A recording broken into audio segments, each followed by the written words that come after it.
Good morning, all. Rob Futter from Cresco here. We're just going to give everyone 2 minutes to be admitted, and then we will start the presentation shortly. Thank you for your patience.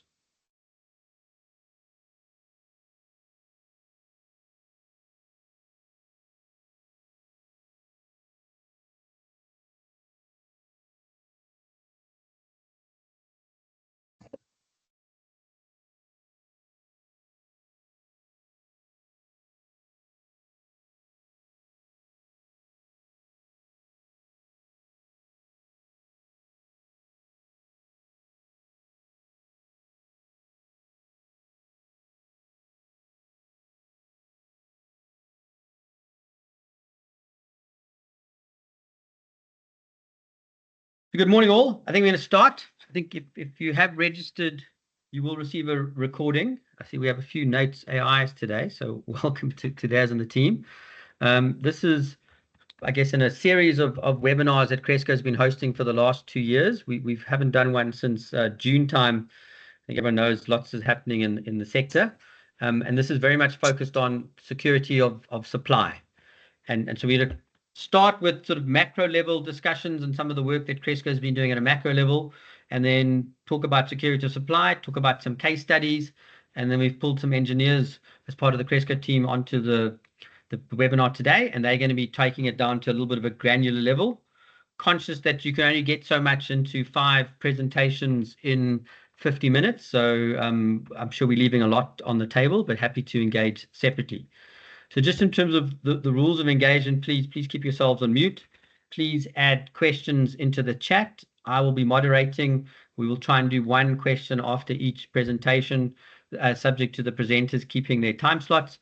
And then at the end, we will try and capture as many questions we have. We will cut off promptly on the hour. And if there are other questions that we haven't answered, please come back to us on an email through Vumile, and we will be able to respond to those as much as possible. As we've said, if you registered, you will get a recording plus a copy of the presentation as needed, so you don't have to take screenshots or anything. It is fully available. Next slide, please. So as I mentioned, Rob Futter, I'm doing the setting the scene. Olga's going to talk about load shedding. Chris is going to set the scene for security of supply. Justin's going to talk about BESS sizing, and I think we've done a lot of PV only projects. We're now starting to do a lot more PV and BESS projects, which adds a whole lot of complexity. And then Kobus is going to talk about other than just pure renewables, but other technology, some renewable base and what's there. So we're hoping to capture a number of different topics in the next hour for yourselves. Next slide, please. Next slide, please. So I think many of you have probably seen this slide before. This talks to Cresco's experience and the work we've been doing over time. And typically we are 12 to 18 months before a project gets to financial close, either in procurement or feasibility stage. But I think today's topic is very much talking about BESS, because without BESS or some sort of storage or some form of dispatchable, sorry, there's a few comments on chat around not being able to hear. Is that right?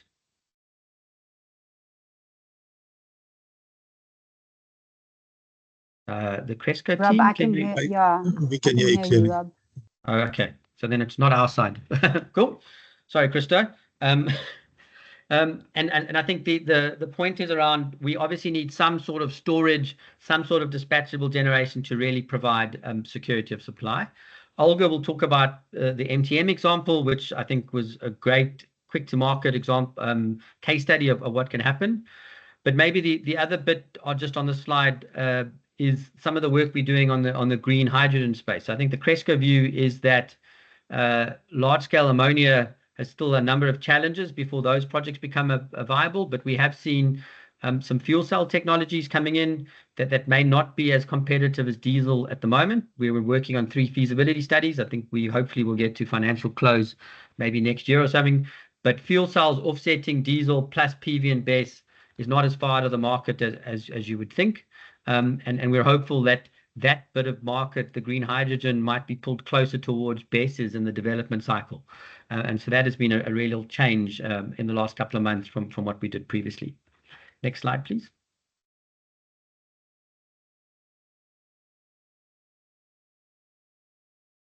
Chris, next slide, please. Cool. So this is a little extract of how we see the market from a regulatory procurement grid constraints point of view. Available, I'm not going to read it back to you, but in terms of, I think, bits that are really relevant at the moment is we obviously have rooftop PV and initially small scale BESS being deployed. We see the RMO IPP projects hopefully achieve financial close and then coming online, but we still see a huge amount of utility scale PV and wind at this stage, perhaps without battery storage or dispatchable generation attached to that. We're hoping by 2026, a lot of these projects in the private sector that have been achieved financial close now, in spite of the challenges, will eventually become operational and Excel will turn into reality. We also expect that there will be continued grid challenges, and we're hoping that what happens to curtailment, both on, I guess, the generator side, on the demand side, we know there's special programs in place, but that compensation mechanism will be agreed. Still a lot of work in progress to be done, and those of you who have been benefit to the Cresco Megaflex workshops, we know that that is a key driver of what Eskom has to think of over time. We also see maybe some, hopefully, large-scale gas projects maybe get to financial close, although with the current gas to power program being, in our view, quite delayed, 26 might be opportunistic.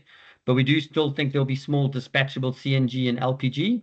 And we know there was recently an article to say that Transnet was facilitating LPG on some of the trains to allow for further access. So I think that sort of stuff is really interesting.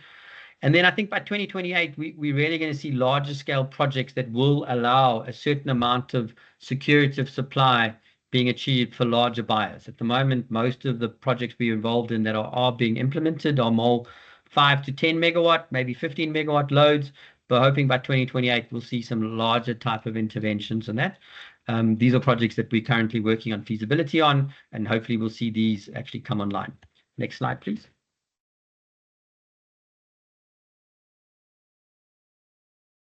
So, I mean, you've seen these slides before, I think, from Cresco in terms of the work we've been doing, but I'm just going to touch on the second half of 2024, I guess first and second half, and then going into the future. So we do see generator load and load curtailment as a real area. We are doing a number of workshops on the multi-market model, or the day-ahead market as calling there. We're looking at pricing. We're trying to understand what Eskom is proposing. How will it work within the SA context? Shirley Solvaldi's part of the Cresco team now, and she's bringing some really good insights around how Eskom needs to restructure from a tariff point of view to meet this. So this is very much the focus, at least outside of transactional work for the rest of this year and early next year, and definitely ongoing. But the world is moving really quickly, and if you could graph this slide, if it was possible, it would be one of the steepest hockey sticks you've ever seen. But yeah, so from our point of view, this market is on fire, so to speak. Next slide, please.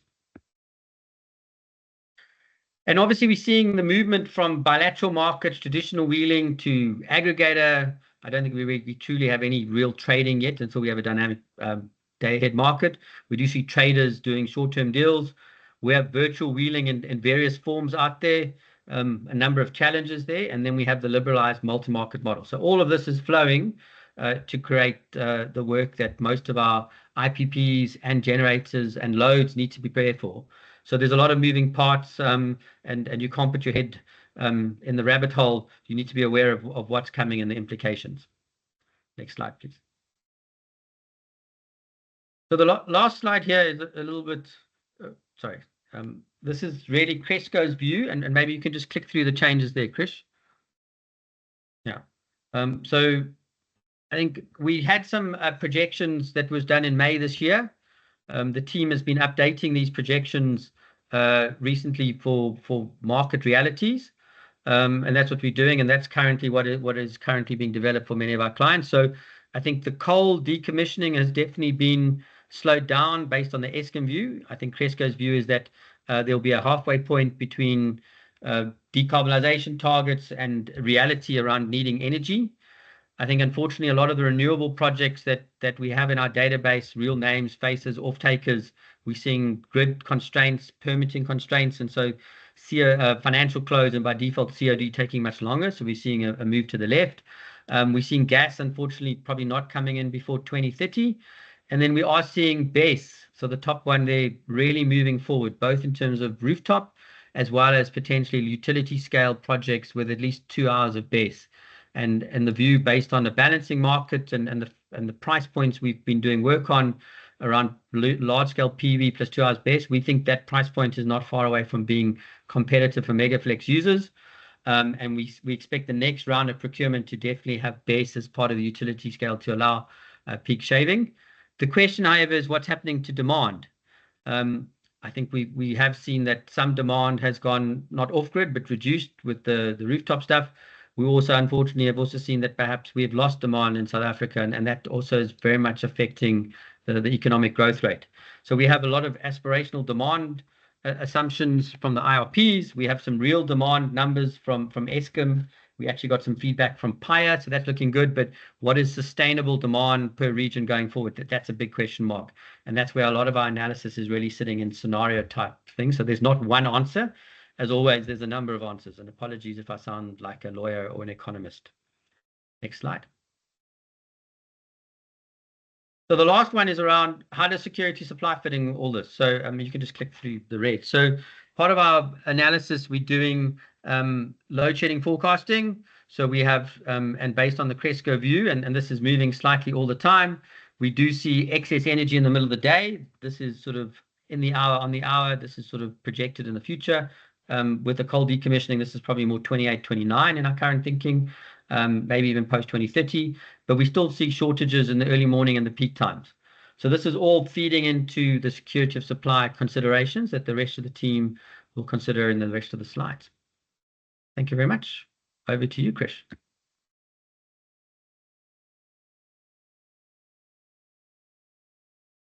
Thank you, Rob. Please pop on your camera. Please pop on your camera. Yeah, so Rob has set the scene for on a high level on the subject. I'm going to take you through a little more detail on what security of supply means and some of the technical issues. And I'll hand over to my colleagues Olga and Justin and Cobus thereafter. Okay, so very simplistically, it's keeping the lights on, but there's always a lot more if you start digging into the details. And really, we're looking at from a reliability point of view, quality point of view, and making sure that the power that we do get is keeping up with the standards that are set for quality in our environment. So it has to be able to the system needs to be able to adjust to small changes as and when they occur in real time. The challenge really and I'm not going to read through everything here, but the challenge really is for businesses is the unpredictability of the cost that we have in our system. So electricity forms a very small part of the energy mix, but because of the high cost and time involved with substituting it for other forms of energy, it becomes very important, although it's so small. And then lastly, I think the impact of renewable energy, which is inevitable, and you'll see that in the coming slides. The amount of renewable energy penetration is increasing, year on year. So we got to deal with the impact of what the renewable energy is doing to the system and how the system will have to respond to excursions, caused by when renewable energy is perhaps not. When there's changes associated on the system that traditionally we're able to respond to, given the technical characteristics, those are all changing now. Okay, so the current situation in South Africa, we have, it's characterized by high tariffs, unreliable supply, although we have been having a good run of over the last couple of months, of no load shedding. However, we do still have load reduction and load curtailment and so on, and Olga will talk more about that. Challenges main challenge we face at the moment is access to the grid.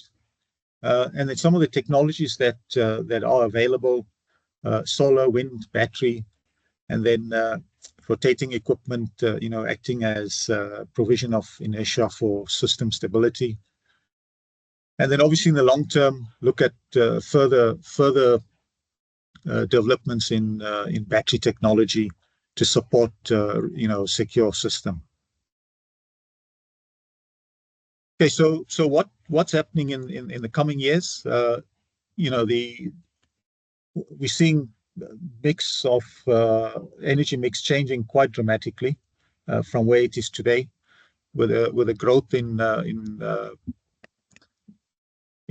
renewable energy, reduction in coal to take that up, and then we're seeing a lot more because of the introduction of renewable energy, which is not dispatchable. We're seeing a lot more hours during the midday period where we're getting to a stage where we're getting excess energy.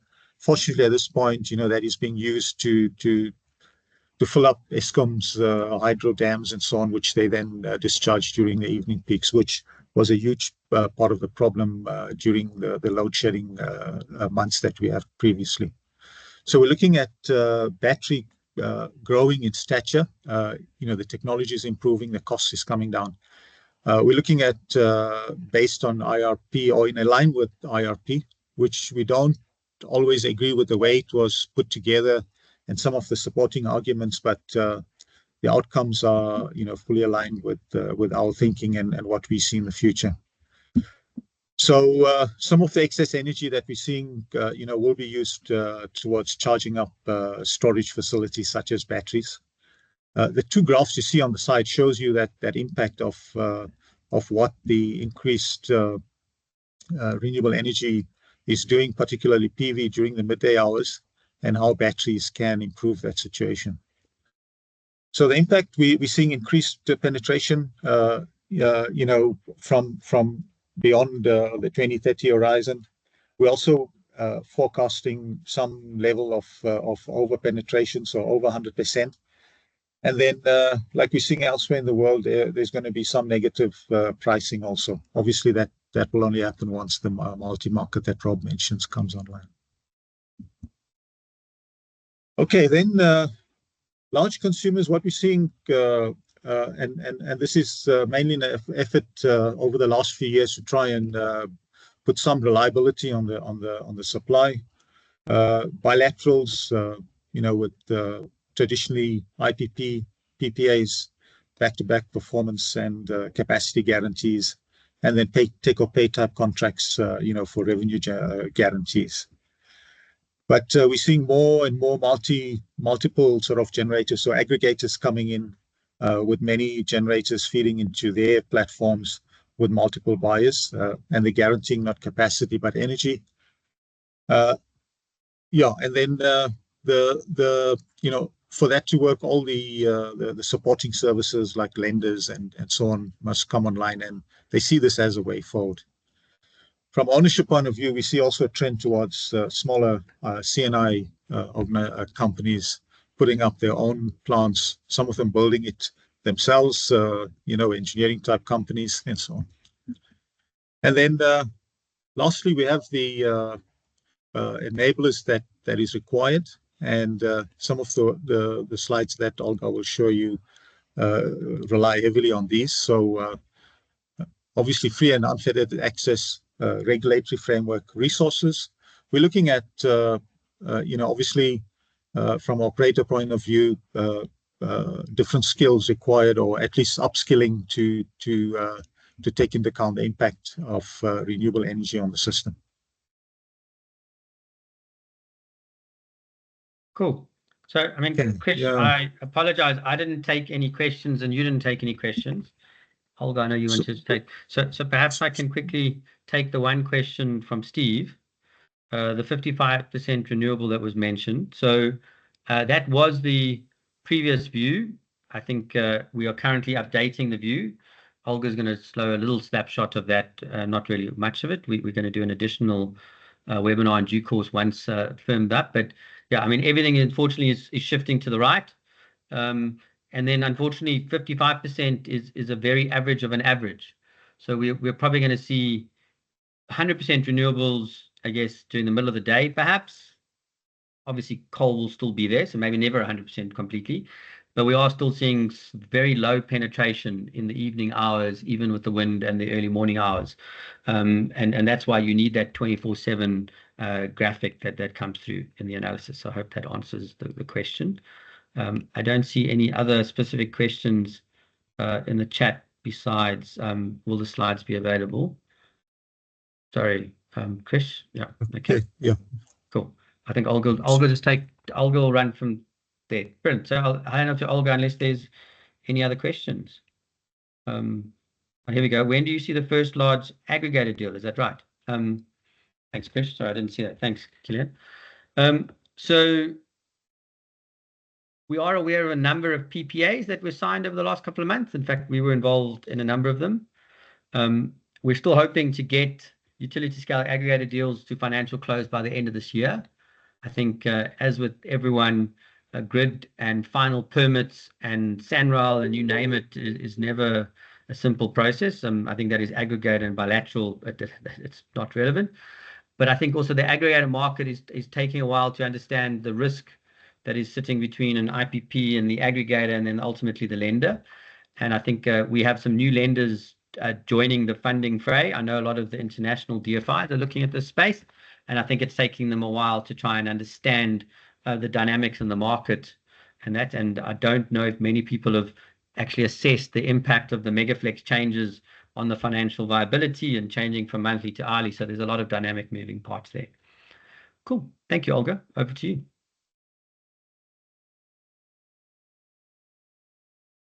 Thanks, Rob. I hope you can hear me and you can see me. So Olga Sishkova, senior manager at Cresco, have been with the team for 2 years, focusing a lot on the transaction advisory and financial advisory work, market forecasting, load shedding forecasting, and more recently on the market reform and where the market is going. So the market code and all the analysis related to that and how that will impact both off-takers and IPPs and other stakeholders in the market. So, but going back to today's webinar, so Cresco has been very busy, trying to model the market. So we have created a forward-looking bottom-up assessment of the South Africa's national energy balance. And based on that, that allows us to create load shedding outlook for South Africa. So as Rob mentioned, obviously, because it's a bottom-up assessment, it depends. Sorry, Krish, I think we can see your screen. Yeah, so because it's a bottom-up assessment, we focus on individual generating units and the assumptions related to those units. So we look at individual Eskom power plants, REAP projects, the government procured IPP projects, privately procured utility scale projects, embedded generation, et cetera, right? So you can understand the level of detail and the level of complexity there, and the level of the number of assumptions that sort of within that impact the analysis. When looking at the renewable energy projects, we rely heavily on the Cresco's project database, which currently consists of more than 200 projects that we have come across as part of the work that we do for the clients. So all of that is basically feeds into that analysis. And I guess to Rob's point, also, this model goes through a number of iterations. It's already gone through a number of iterations. We keep on developing the model. So the May version that Rob was presenting before was based very much on the national level and the assumptions on the national level. And for this iteration, we tried to go deeper than that. So we actually focused on the transmission zones and the assumptions. So your demand assumptions, capacity factor, seasonality, et cetera, looking at individual transmission zones and then using those to build up a national profile. So using a lot of trying to get as much of more precise data as possible, reaching out to Eskom, City of Cape Town, PAIA, whatever. So wherever we can get the data, that is basically what feeds into this analysis. So Next slide, please, Krish. So some of the results. So this gives you a snapshot of, so as Rob mentioned, and as you can understand, because of the complexity and because of the number of assumptions that are used within the analysis, obviously it's very much scenario based. By changing certain assumptions, that will give you a different answer, but still, it allows you to get a feel for, you know, the intricacies within the South African grid and the challenges that there are.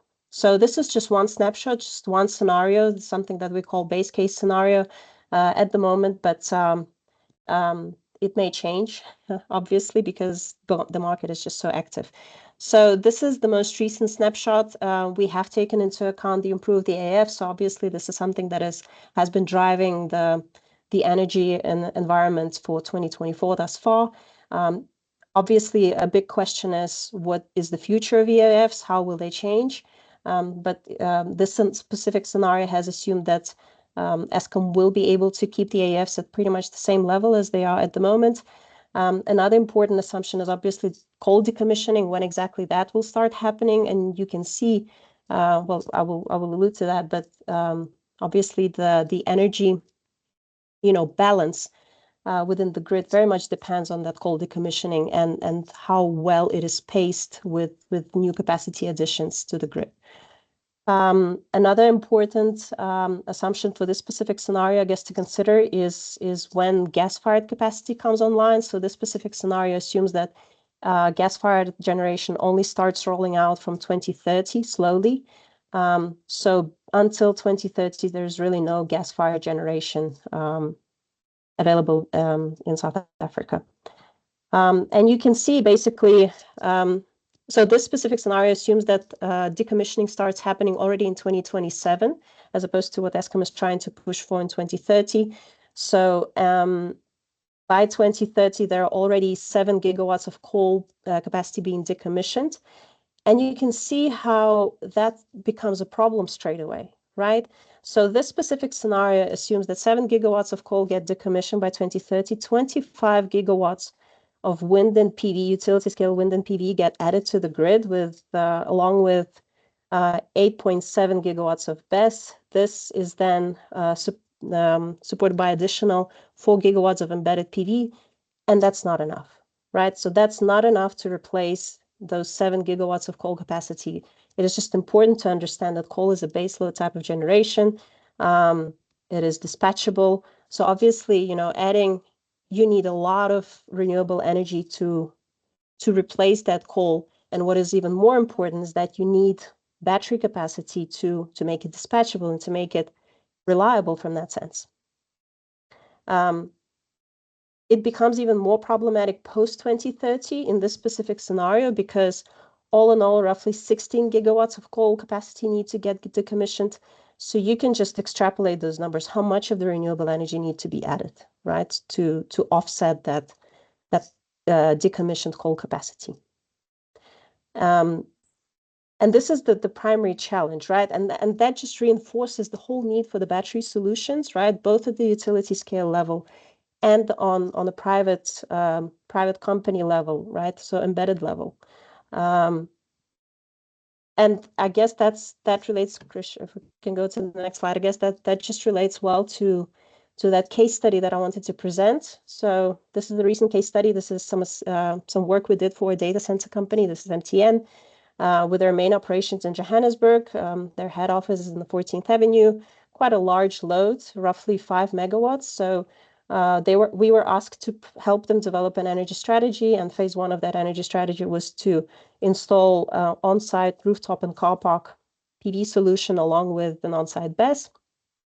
So we did extensive analysis for them to analyze, you know, the different use cases of BESS, whether it's going to be reserved just purely for load shedding or for load shifting purposes, peak shaving, and so that just allowed them to create a better business case. It is important to note that they also have an on-site gas generator, roughly 2 megawatts.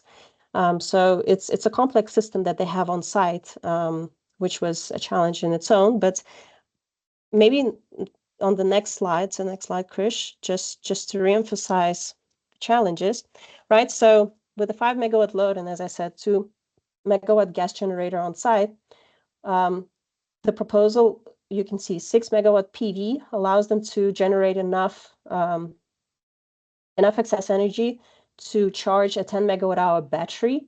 And that type of solution would allow them to reach 35% renewable energy penetration.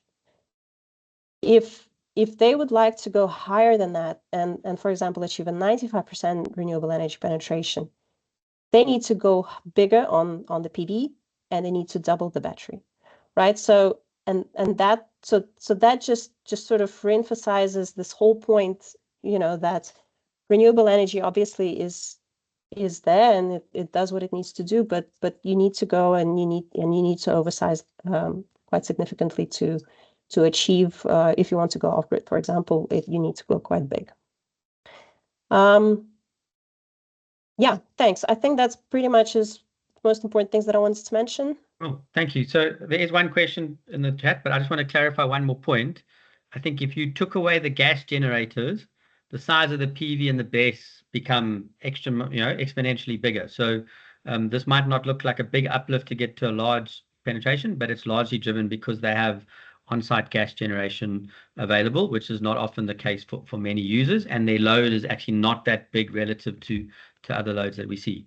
But Olga, the question is around on our projections and load shedding, and I know you've only taken one slide from a 50-page PowerPoint pack that we've presented, but how much are we taking into account imports into our analysis? Thank you. Yeah, so we do take into account the imports. So according to IRP, it's quite aggressive how many imports will be made available to South Africa. We were a bit hesitant to use those assumptions, so we had to lower it down. So the specific scenario that I've been showing assumes it's not really a lot of imports that will be made available to South Africa in the near future. But we do take that into account, if that answers the question, sorry. Yeah. I mean, as I said, we are still revising the final numbers. We're getting better data to support the numbers, so that'll come out in time. And then second question for you, because you've done so well in doing it quickly, is the analysis we're looking at, and I'm paraphrasing the question a little bit here, is what do we do with the BESS? Is it purely peak, or are we charging the BESS with the grid? And tell us a bit some of the 100 scenarios we had to run eventually before the project was implemented with a final EPC O&M solution. Thank you. Is that for the specific base case? This case study, right? Yes. So here the assumption was that we only use the renewable energy because the primary goal of NTN were the net zero targets. It was less about the security of supply. So obviously, we have another client, another data center company. For example, they're more focused on the security of supply. So there, of course, we don't limit it to renewable energy only, but we also allow the grid to charge the BESS. And then the answer is obviously very different. It also becomes very different depending on the location. So seasonality is a huge factor and to consider when you're modeling a battery and when you're sizing it. And I think the next presenters will elaborate on that. But in any case, so yeah, it very much depends on the use case and how you're planning to use the battery. Cool. Yeah. So it's a lot. Yeah. Cool. Thank you. I think that's good. Now, Justin. Thank you. Thank you. Good afternoon. I'm Justin Wimbush, and I'm an independent renewable energy consultant working with Cresco. Can you hear me? Sorry. Perfect. Please go. Great. Thank you. Right, the battery energy storage systems, or BESS, marketplace is increasingly complex, with many different systems available, with different chemistries and different operating characteristics. Some example battery systems are lead acid, which I'm sure many of you know, lithium ion phosphate, sodium sulfur. There are flow batteries, there's supercapacitors, and then there's mechanical systems like flywheels and gravity systems. Gravity systems are a new technology and consist of a large skyscraper-sized frame from which concrete blocks are raised and lowered to convert potential energy to kinetic energy, which in turn is converted to electrical energy. Battery energy storage characteristics to be considered include the energy density, the rate of discharge or C rating, the rate of degradation, of course, the technology maturity, particularly if you're applying for external funding, obviously the capital and the operating costs, and of course the round-trip efficiency and overall levelized cost of electricity. Factors such as how you will charge the battery have to be considered. Are you going to use renewable energy? Do you have a wind or solar source nearby? Or will you use the grid? Or will it be a combination of the two? If you are using the grid, whether you are wheeling power or just using ordinary grid power, you have to consider the maximum charging limit for your facility. Battery charging current in most places in South Africa is limited to 25% of the service connection breaker size. Therefore, understanding that is critical to sizing your plant. Next slide, please. So on this slide, as you can see, there's some basic characteristics for a number of different types of batteries.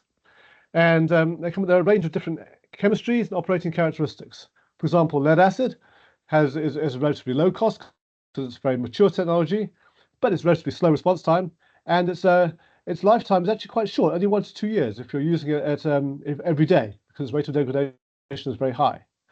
Lithium iron phosphate is very popular at the moment. It's got a moderate, say, cost per kilowatt hour, and the maturity is quite high. Its response time is quite reasonable. It's about 1 to 4 seconds, and sometimes faster. And the rate of discharge is from use of UPS and generally up to 4 hours. Life cycle can be anywhere between 8 and 16 years, depending on how you utilize it. People who are looking for longer term solutions, longer duration, are sometimes looking for sodium sulfur batteries, for example. They have a very high speed of 1 millisecond or so of response time. There was discharge of 4 hours, usually minimum of 4 hours, up to 8 hours or so, and they have almost no degradation for 20 years. Longer duration projects are looking at things like vanadium redox, which you can have 4 hours or as long as you want, depending on how much electrolyte you can store. Like the sodium sulfur, has very little to no degradation, so it's a lifetime of 20 years or more. Flywheels, quite a niche application. They're exceedingly fast response time, but they're also very, very expensive.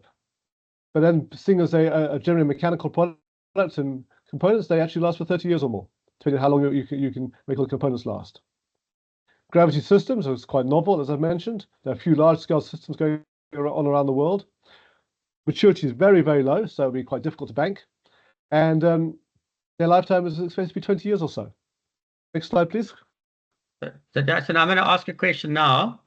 Sure. The current projects you're involved in, what base are you looking at the moment? And I'm conscious that you could have made this a 20-page list so that you're just touching on the key principles, but the projects that are going to implementation today, not feasibility, it's what technology is being used? The vast majority are using lithium iron phosphate. These are all the ones I personally am involved in are lithium iron phosphate.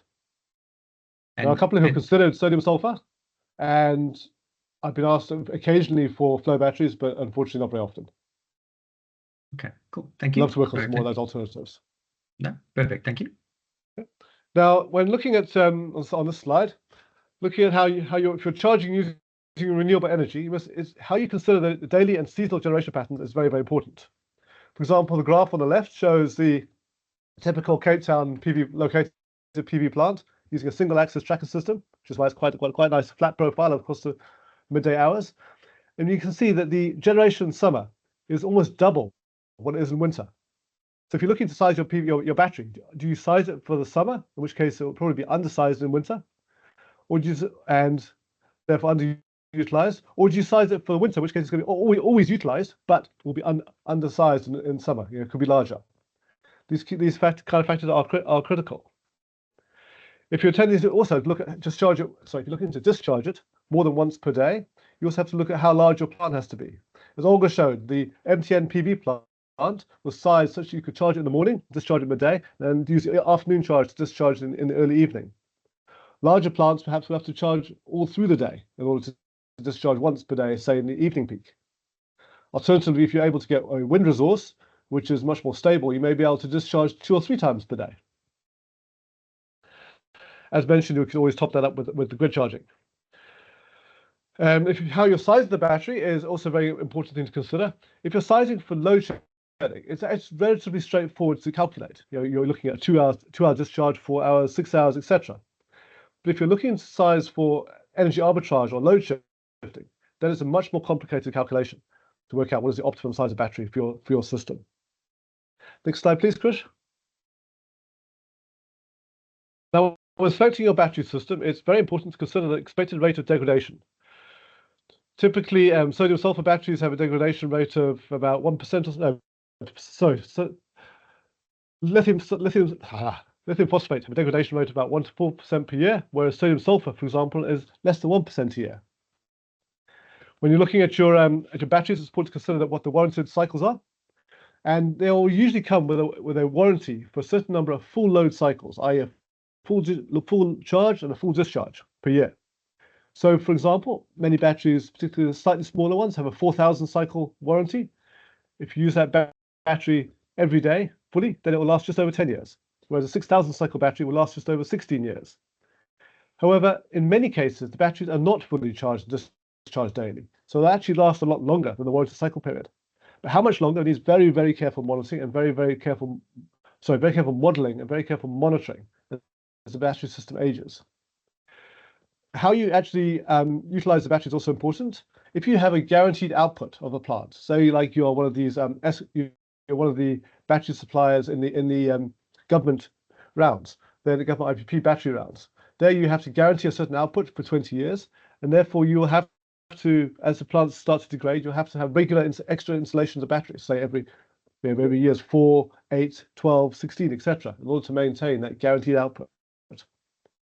However, if you don't have an absolute guaranteed output, it might be that, and I've seen other developers do this, that you actually almost ignore the rate of degradation until you get to the end of the warranty.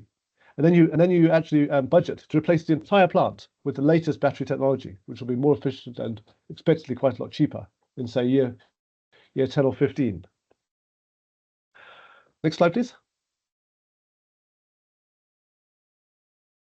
Now, apart from commercial and technology-specific considerations, battery project developers should also consider the following items.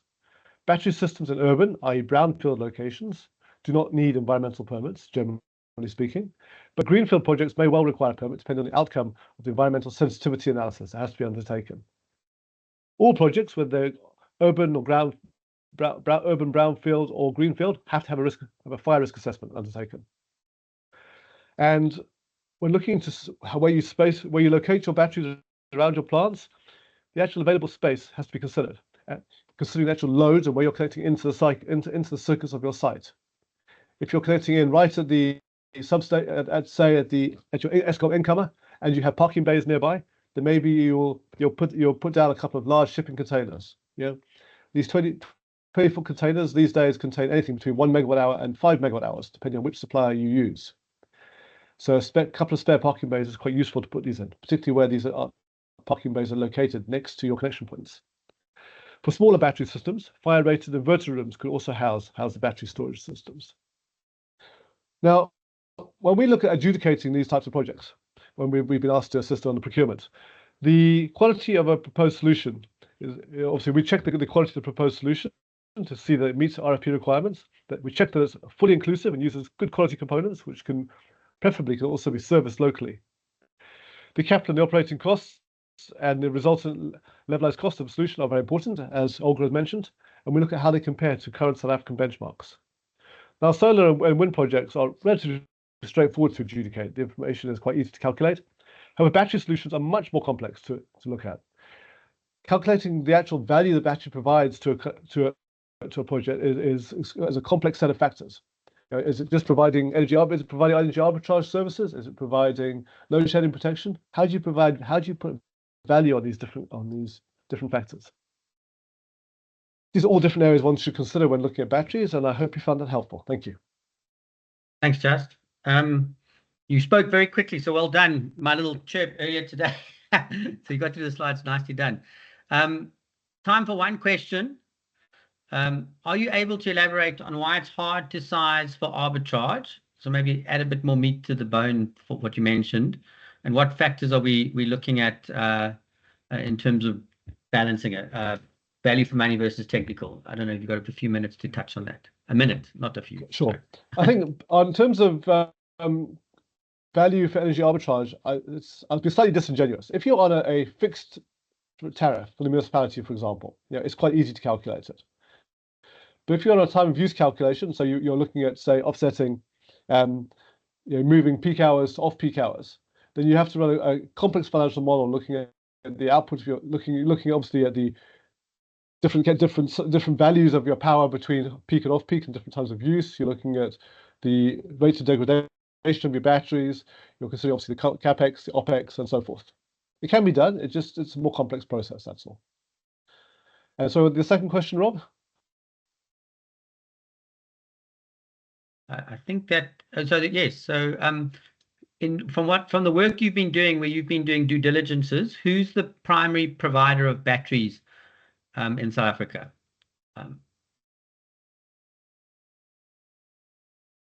We come across a number of different ones. Often many of the people like Samsung and Huawei come to mind.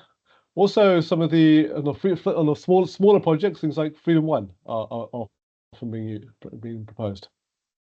So are we seeing certain suppliers doing utility scale and certain suppliers doing sort of the rooftop thing? Is there a big differentiation? Yes, that's right. So there are certain suppliers who specialize in the much smaller systems, and I think Huawei and Freedom One are doing those, and then you have people like Samsung doing the much larger systems, Samsung and Wärtsilä, and others like that. Brilliant. Thank you, Justin. Yeah, you're most welcome. Thank you. Cool. Kobus, let's talk about all the other cool toys that we can build. Thank you. Great. Thank you, Rob. Good day. My name is Kobus van der Merwe. I'm a mechanical engineer specializing in thermal power generation. My topic of discussion builds on the previous topic of Justin, and I will provide an overview of thermal generation methods for dispatchable energy generation. We define dispatchable generation as power generation that can be adjusted to match electrical demand. Okay, next slide, please. On this graph, the seasonal variations of solar across South Africa is shown, with almost a 30% decrease between summer and winter output. There are also smaller fluctuations due to clouds moving over the solar field, which is not currently shown. Next. This slide shows the wind daily average generation for South Africa. Although wind provides more constant generation, there are large seasonal and monthly variations to account for. Next. Dispatchable energy is mainly power that's generated by using a fuel source, stored energy, or a waste product. The common fuels used are hydrocarbons due to their high energy density and ease of storage. Nowadays, hydrogen is also moving into focus, and several equipment manufacturers are upgrading their engines and turbines to run on pure hydrogen or a mix of hydrogen. Waste heat can be used, and any waste heat above 200 degrees Celsius can be used to generate power. Waste gas, such as emitted from ferrochrome and manganese smelters, refineries, and even landfill sites can be used. Solid waste, such as non-recyclable municipal waste or organics, can be converted to syngas or combusted to generate power. Biomass usage, it's most common in the sugar industry with their bagasse steam boilers. Next slide, please. The next two slides provide an overview of technologies used for dispatchable power generation, and we also indicate how frequently they are implemented in Southern Africa. First, the faithful diesel generator, which is the most diligent worker during load shedding. Gas turbines are mainly used for peaking plants and run on liquid fuels. For example, the Eskom peaking plants like Ankerlig, Goriqua, Avon, and Edisa. The city of Cape Town also has two peaking plants, Athlone and Rogebaai, which uses open cycle gas turbines running on Jet A1 fuel, and each has installed capacity of 40 megawatts. ORC, or organic Rankine cycles, is quite a new technology in South Africa. The ORC uses low waste heat, around 200 to 250 degrees Celsius, to generate power. Eternity Power as a thermal harvesting plant opted using an ORC at the Anglo-American Platinum Waterfall smelter, which has an installed capacity of 4.9 megawatt and was commissioned in June of 2015.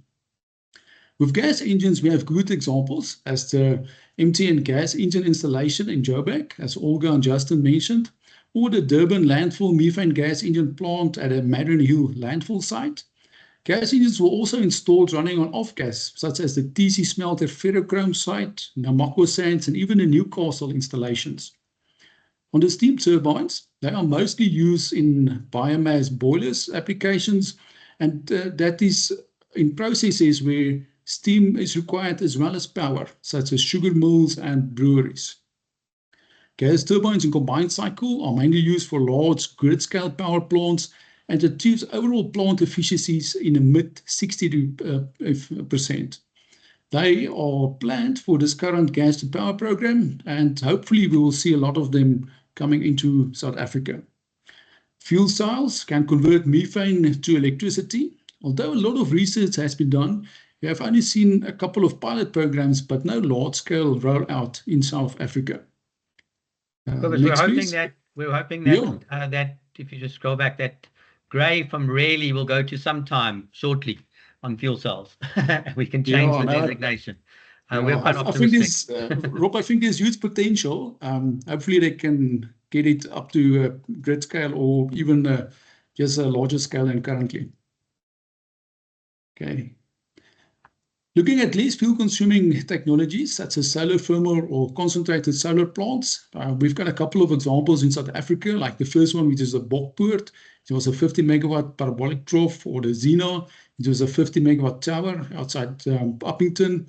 Kaku, that's a 100 megawatt parabolic trough near Pofadder. And then a Redstone plant, also a 100 megawatt tower solar plant. All of these have solar.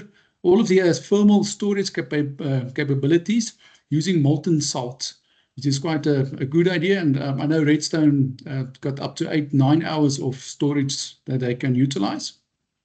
Onto hydropower, the city of Cape Town uses their Steenbras hydro scheme of 180 megawatts for dispatchable generation into the municipal grid.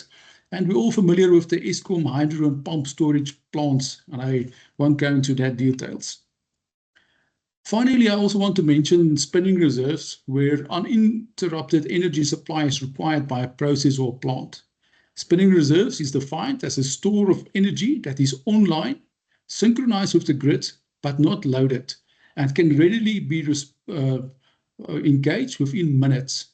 A good example of spinning reserve is the Santi glass plant in Germiston, which has a 40 megawatt of diesel engines idling as spinning reserves with huge clutches between the engines and the generators to quickly engage where there is a load interruption for the municipal supply. Rob, that's in a nutshell. Thank you very much.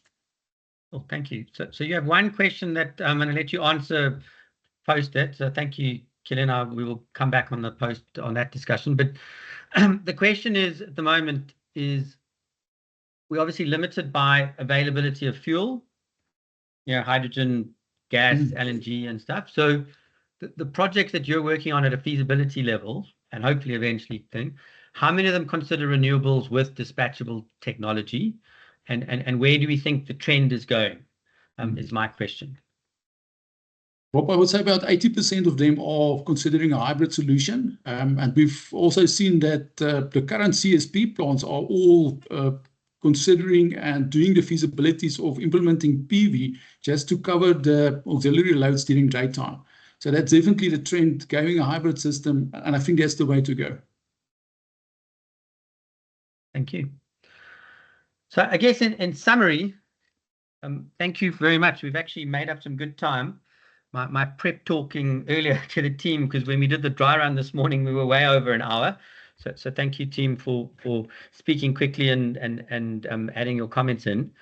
I think the bit that we haven't really considered around security of supply is also the balancing market and dispatchability, and that I think I didn't touch on my slide, but for me, security of supply, providing balancing, ancillary services, and that it's not just one topic. You need to consider everything in totality in terms of the offering. One, that your technology is doing. Two, is it financially viable?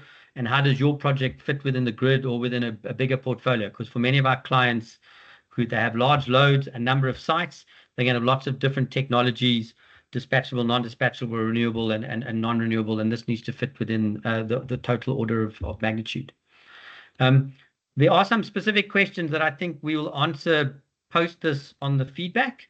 The one about exhausts and OPEX questions and fuel cells and bits and pieces. I'm not going to go down some of those rabbit holes today, but we will respond as part of our feedback. But I'm happy to take some technical related questions if we can for the last 5 minutes. If you want to pop it in the chat, or anyone just wants to shout out loudly,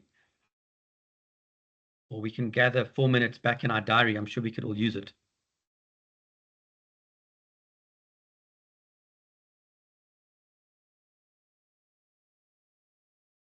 I think there's one question that's not related to security supply, but I'm happy to take it, Andile. So market liberalization is a very interesting topic for the Cresco team at the moment. We are advising a number of buyers, sellers, intermediaries, hopefully eventually some banks on what's happening. And in true South African style, at the moment it is going to be a bit of a square peg in a round hole, but we've got to make it work. If everything was in place, we'd never get there. But we do see that for municipalities, and I guess also Eskom distribution, who are going to be key players in this market, that they are definitely not capacitated as yet to take on some of the roles and obligations that they need to take on to be able to be a market participant. And one is not to have a risk to their underlying business. And secondly, obviously an opportunity for them to either buy or sell excess energy or available energy themselves. So there's a lot of work that still needs to go in there to allow people to become ready for this market. So a lot to go there. And then, are we considering the impacts of CBAM? So definitely for many of our clients, that is one of the key drivers, specifically commodity export businesses. We keep an eye on developments there. Obviously, we accept that certain definitions, gas in or out, is still there, but there's still an overall requirement for energy, electrical energy, to cover some questions in the box earlier. And so there's a balance between renewable savings, having electricity to run your smelter efficiently, or your mine, or your data center, and that. And at the moment, all 4 of those pillars do not exist in the same space, and therefore something is going to fall over. And at the moment, we're trying not to drop too many balls, but at the moment, it is not working out everything to achieve all the objectives that everyone has set. Well, with that, I think we have 2 minutes left. So thank you very much for the team. As I mentioned, the slides will be available, the recording will be available, and this time we're going to try and answer some of the questions that we didn't answer here in below. We are planning another webinar middle of October, specifically on forecasting, and we're also doing one on infrastructure, specifically around some rail and other logistics, because we are seeing an increase in the amount of PPP transactions that are out there at the moment. And so we're trying to move away from energy only. Cresco does other work outside of energy. But thank you very much for your time today. I hope you found some value from your hour. Have a good day. Cheers.